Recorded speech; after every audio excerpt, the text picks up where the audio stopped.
شوف اخي، واش عمرك جلستي وشفتي في شي واحد ناجح، شي واحد عنده فورمه ناضيه ولا بيزنس خدام ولا مرتاح ماديا، وقلتي مع راسك هاد خونا ضربو الزهر، ولا هاد خونا تزاد بملعقه ديال الذهب في فمو، ولا انا مسكين ما عندي زهر الدنيا عاكسه معايا؟ خليني نصدمك بواحد الحقيقه مره واخا تقدر توجعك شويه. الزهر هو كذبه كنخترعوها باش نبرروا العجز ديالنا. هو داك المنوم اللي كنعطيوه لضميرنا باش ما يحسش بالذنب حيت حنا ناعسين والناس خدامه. النجاح الحقيقي ماشي هو انفجار كيطرى بين ليله وضحاها، ماشي هو لوطو كتربحو ولا ورقه كطيح عليك من السماء. النجاح هو نتيجه ديال واحد الحاجه ممله بزاف، واحد الحاجه اللي حتى واحد ما كيبغي يهضر عليها في ستوريات ولا في تيك توك حيت ما فيهاش البوز.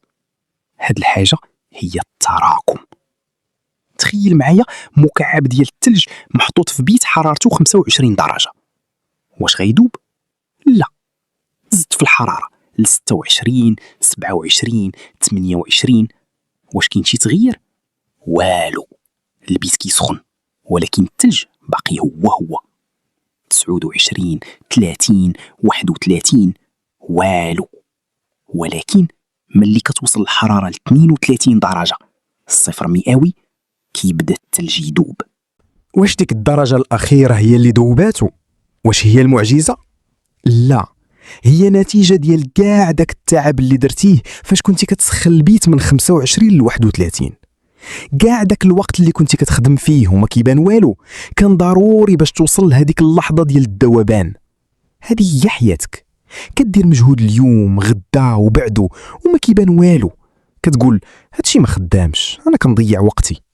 ولكن الحقيقه هي باللي انت دابا غير كتجمع الطاقه الكامنه، والنهار اللي غتنفجر فيه النتائج الناس غيقولوا عنده الزهر. اليوم غنعلمك كيفاش تولي انت هو مول الزهر. غنهضروا على كيفاش تبدل روتينك البسيط باش توصل لنتائج خياليه. ركز معايا مزيان حيت هاد الهضره تقدر تكون هي المنعرج ديال حياتك. بزاف منا ملي كيبغيو يبدلوا حياتهم كيبغيو يديروا تغييرات راديكاليه، كيبغي يدير قلبه ب 180 درجه. العلم كيقول لك ما ديرش هكا. العقل ديالنا كيتخلع من التغييرات الكبيره وكيحاول يحمينا بالهروب. تخيل لو انك كتحسن غير ب1% كل نهار، 1% فقط، حاجه بسيطه بزاف لدرجه انك تقدر تستهزأ بها. بحال الا زدتي غير سطر واحد في كتاب، ولا ضغطتي ضغطه وحده بوش اب زايده، ولا وفرتي درهم واحد كل نهار، واش غتبان لك النتيجه غدا؟ اكيد لا. واش غتبان من بعد سيمانه؟ والو.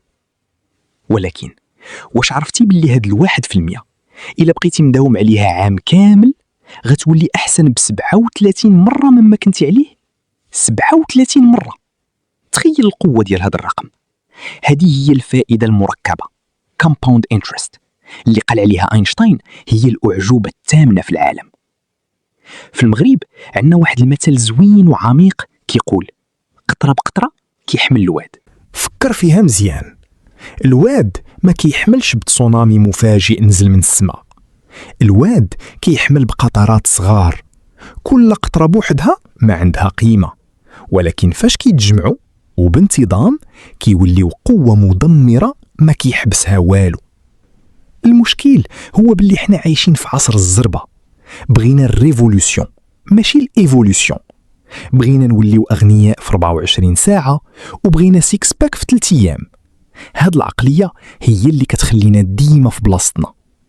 الحقيقه هي باللي العادات الصغيره هي اللي كتحكم في المصير ديالك.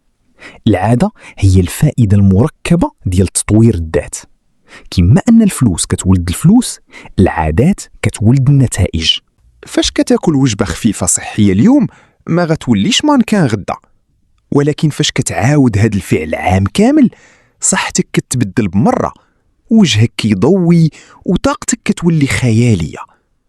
وفاش كتشري كتاب وما كتقراش راه ماشي غير ضيعتي الفلوس، راه ضيعتي فرصه باش تبدل طريقه التفكير ديالك اللي هي الساس ديال كل شيء. التراكم كيخدم في جوج جوايه، في صالحك ولا ضدك. هو بحال شي سيف ذو حدين. العادات الزوينه، التعلم، الرياضه، التوفير، العلاقه الطيبه، هادو كيتراكموا ببطء. في البداية ما كيبان والو، ولكن من بعد كيعطيوك جنة في المستقبل. العادات الخايبة، السهر، الماكلة ديال الزنقة، التحيحيت، تضييع الوقت في تيك توك، النميمة، هادو حتى هما كيتراكموا ولكن كيعطيوك جحيم من بعد. سمنة، فقر، توتر، وضياع الأهداف. السؤال هو، فين غادي بيك الترين ديال اللحظة الحالية؟ واش انت في السكة اللي غتوصلك للنجاح ولا في السكة اللي غتخرج بيك للخلا؟ ما تشوفش النتائج ديال اليوم، النتائج راه ديما متأخرة.